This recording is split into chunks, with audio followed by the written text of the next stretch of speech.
is very dull, and life seems to be a punishment for them. Every step of life, every phase of life seems to be what? A punishment for them, because they are just living. They are just existing, they are not living. Now, what is the difference between existing and living? Existing is you are just there. Just there. Some people are just there, but they don't know what to do with their life as they are just there. They are looking for a meaning to their life, but they don't know, how do I get that meaning to my life? They are looking for an understanding of their life, but they don't know how should they go about getting that understanding of their life, and hence they are just existing. They are not living. A person that is living is a person that is contented within himself, that they are doing things that is meaningful to the society. Understand, doing things that is meaningful to the society is not about having money. A lot of people have money, but they are just existing. Their money is just useless because they are just existing. One thing you must understand is that some people are so poor that the only thing that they have is money. Yes, this is a very good quotation to say, but we must understand that to have money, it is important to also have purpose.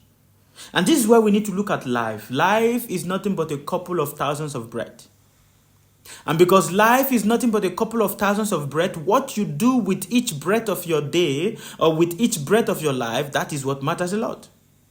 Over the course of time, you've heard people talk about you need to work on your mind. You need to work on your mind. You need to work on your mind. You need to work on your mind. But now the question to you is, who is more powerful, the mind or the consciousness?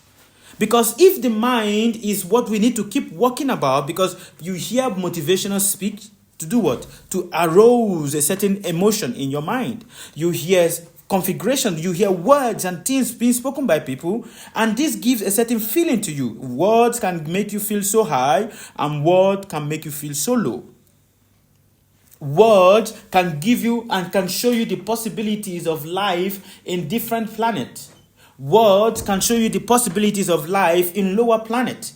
Words can take you into different realities of existence. But that same word that is being spoken can also act as your biggest enemy.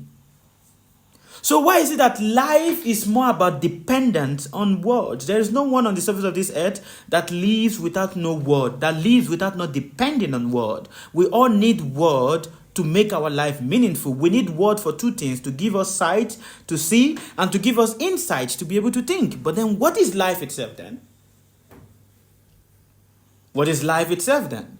So many motivational speakers have spoken to us to find meaning of our life. If you want to do something new, guess what? This is the right time you should start doing it. So many things we've heard about this. So many motivational speakers, so many pastors. Because everything that every religious people, they are doing on the surface of this earth is just what? Word. Can a person teach you without teaching you? There's a question. Can people impact your life without saying nothing? Oh, that would be very powerful. That would be very, very powerful. For people to teach us without teaching us. For people to impact our life without not saying a single sentence, without not saying a single word. That would be very powerful. Nowadays, we find this in comics. People do comics and they try to mimic people. They try to not say anything. They just try to, use sign languages to communicate with people, and people understand what it is they're saying. Nowadays, we try to look for meaning out of life by, engaging in jokes. Why do you think people want to hear jokes? Because at the moment of hearing jokes, it gives them a sense of no problem. But the reason why we do this is because we take too seriously what God has made for fun. We take too seriously what the Creator has made for fun. And what is it that the Creator has made for fun? Your existence. Your life. Everything that is going on around you is circumstances that are made for fun. But the problem with us is that we take it too seriously. And because we take it too seriously, we lament, we cry, we are always frustrated, we are always anxious, we are always looking for more. We always feel disappointed because what? We take too seriously what has been created for fun.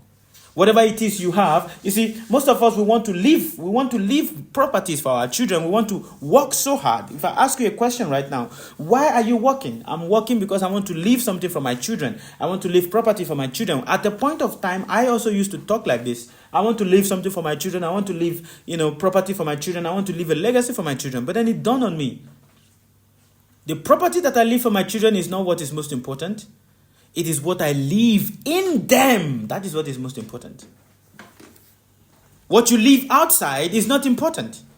Because what you leave outside is going to perish. But what you leave in them, what is in them? This inside that you leave in them, that is what is going to live forever. Because that becomes the guiding compass for them to be able to see their life. That becomes the guiding compass for them to be able to navigate their life. That becomes the guiding compass for them to be able to tackle the different difficulties that comes in life. The problem with a lot of us is that we work very hard because we want to leave things for our children. We work very hard because we want to leave things for people. We work very hard because we want people to remember us in a certain way, but we don't work hard to leave something in people. And that is the problem. We don't work hard to leave something. Leaving something in people means leaving a guiding compass, a moral etiquette, a moral code in people that help them to be able to navigate their life in different difficulties. Because guess what? Everybody is in a crossroad. Right now that I'm speaking to you right now, there are people that are in a crossroad of their life. There are people that wants to make decisions, but they don't know what to do.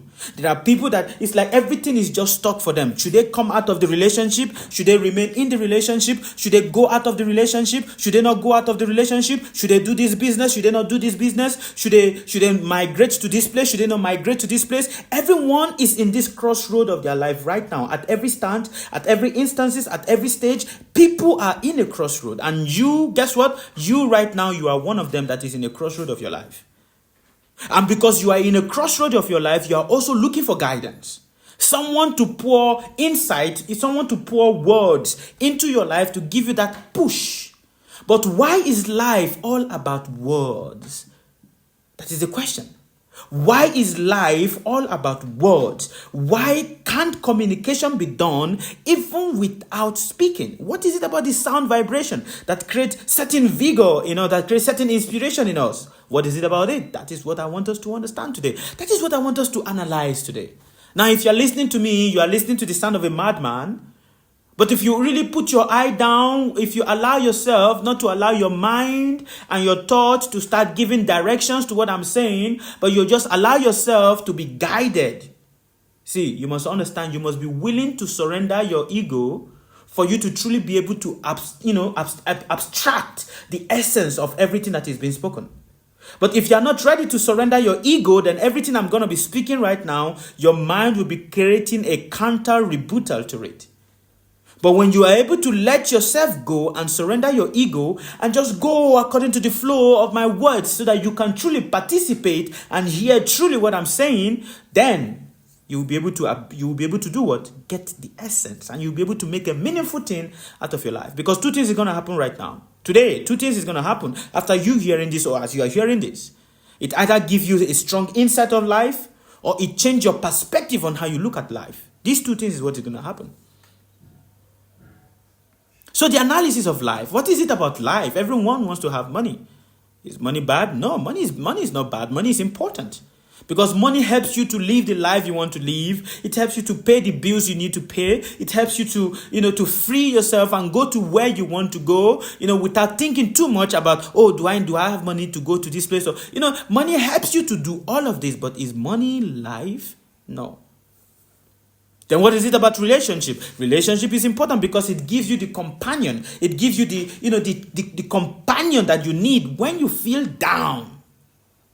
At that point where you feel down, understand, at that point in your life, there's going to be instances, there are going to be days where you feel down and you need the companion of somebody. It doesn't matter if, I don't want to get married. It doesn't matter. You always need a companion. Either so the person is speaking to you through the word, or the person is speaking. It can be anywhere, but companionship is needed. Then what is faith? Can there be faith without an emotion? It is impossible. Can you have faith without an emotion? It is impossible. Then what is it about the mind? That is the question. Over the course of time, every spiritual leader you hear, every spiritual teacher you hear, including me, you will always hear me say, work on the mind. The mind is the problem. The mind is the problem. The mind is the problem. The mind is the problem. Then what is it about the mind that makes the mind a problem? Why not the consciousness? Why not say, oh, your soul is the problem? Why not say your consciousness is the problem? But why the mind? Because the mind is the most powerful antenna. The mind on its own is very plain, but because the mind is influenced by multiple thoughts that have been projected on it. The mind is like a dish antenna that receives signals. And what are the signals? The signals are the thoughts that are projected through your subconscious, that flows through your subconscious every day with every couple of breath that you breathe, with every couple of, a breath that you breathe, and with the one you inhale and the one you exhale, your mind becomes a receiver of thoughts, and thoughts becomes the poisoner, The poisoner of your action, whether good or bad.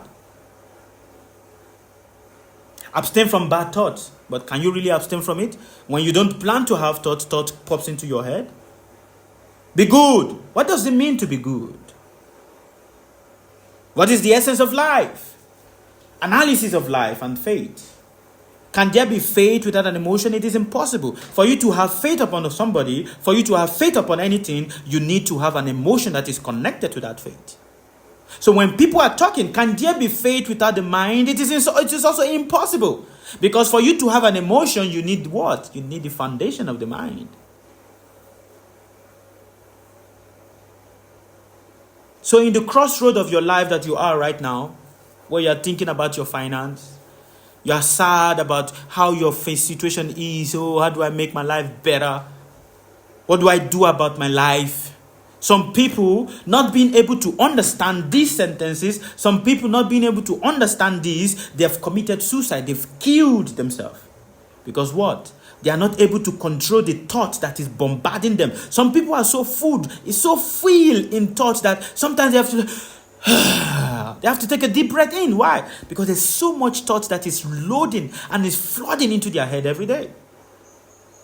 What is the difference between you and the madman on the street? What is the difference between you and the mad person in the psychiatric hospital? There is no difference. The difference is that the mad person in the psychiatric hospital or the madman on the street is speaking out loud, and you are also speaking the same thing, but you are speaking it inward. That is the difference. You are keeping you are not saying the words, with your mouth, but inside of your head, there's a lot of voices that you are hearing inside of your head. Inside of your head, you are continuously speaking every day. Even when nobody is looking at you, you catch yourself speaking to yourself, and you try to stop speaking to yourself. But you cannot stop the tormentor that is inside of you. So what is life? What is life? Everybody wants to live life. Is spirituality life? No, spirituality also is not life. Is religiosity life? No, religiosity also is not life. Then what is life? Life is nothing but a couple of thousands of breath. Do you hear me? Your life is nothing but what? A summary, a couple of what? Thousands of breath or millions of breath summarized together. Because in every event that happens in your life, there is what? An equivalent amount of breath that you are breathing. So breath is that engine that pumps this life. The moment your breath finishes, your life ends. The moment your breath exit out of your body. It is not, because when they say the consciousness leave the body, for the consciousness to leave the body, the breath must finish in the body. If the breath does not finish in the body, the consciousness is still there. And that is why you see so many scientists, they understand this consciousness. And that is why they try to do what? Put artificial breath in the body to maintain the consciousness to be in the body. Oh, somebody needs oxygen. If he does not have oxygen, he's going to die. Why do they do that? They put oxygen in the mouth. Why? Because the oxygen level is very low. And when the oxygen level becomes very low, the person is going to die. So breath is that which is keeping your soul in your body. And your life, your body has a certain limit of breath that is allotted to it. So you ask me, what is life? What is the analysis of life? Life is simply nothing but what? A couple of thousands of bread. And every one of us has that, we have that bottle of bread that we are carrying all around us, but we don't know. We think that life is divine. Life is divine, yes, but it is what? It is a couple of thousands of bread. When you finish that bread, you are going to, your existence finishes. Some people try to hold on to it. Some people try to hold on to that bread by putting so much oxygen in their body. But what happened? They become vegetable. They become comatose. They are in a vegetable state. There are people that the consciousness wants to leave the body because the original breath that has been allotted to the body has finished a long time ago, but they are putting artificial breath in the body to just continuously maintain the body. But the body is useless. They're just trying to do what? To maintain the body. But what happens? The body is useless. So the question you must ask yourself right now is, are you living or you are existing? Are you living or you are existing? I want to achieve fame. I want to have money. I want to have car. I want to have all of this. But what is all of this if you don't have breath? What is it? What is the meaning of it all if you don't have breath?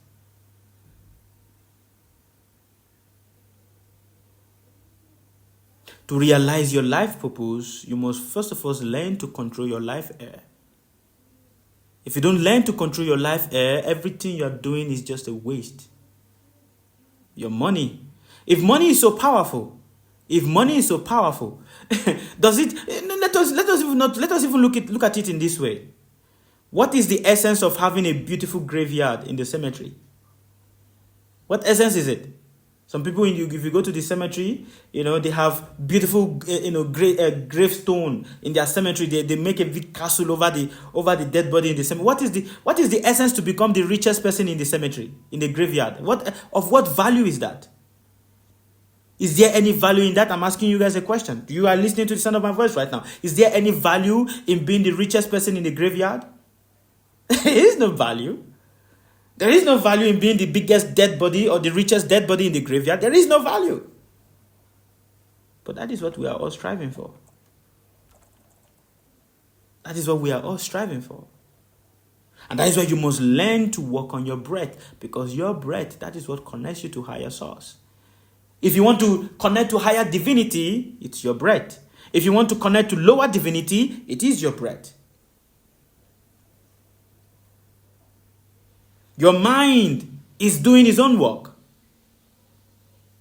Your mind is doing its own work. But your breath is important. Because every day of your life, your time is ticking. Your breath is finishing. Your breath is finishing every day of your life. Then how do I live a meaningful life? A meaningful life is a life where you are conscious of your breath every day. You are conscious of your breath every day.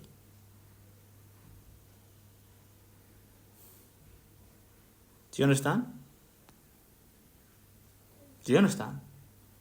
What is it about the mind that in every stage of your life, it is always your mind that you need to correct? Why? This is the question I'm asking you guys. This is what I use in starting today's class, which is, why is it that the mind is powerful than the soul? No, the mind is not powerful than the soul, but why is it that it is your mind that you need to work on at every stage of your life? Because for you to do anything that is connected to the soul is also what? The mind. If you don't work on your mind, what is going to happen? The mind is going to overtumble you, isn't it? So every spiritual teacher you meet, every literature test you read, it's always about the mind, the mind, the mind, the mind, the mind, the mind. So if it is always about the mind, does that mean that the mind is more powerful than the soul? It's a question to all of you. No, the mind is not powerful than the soul. It is not. But the mind is a machine. It is that machine at which you can time travel. It is that machine that you can use to do what? To time travel. A very sensitive machine that can project you to thousands and billions of years ahead, or project you to billions and billions of years in the past. But it cannot project you into the present. It cannot do what? Project you to what? To the present. So yes, I'm done now. You can start asking questions.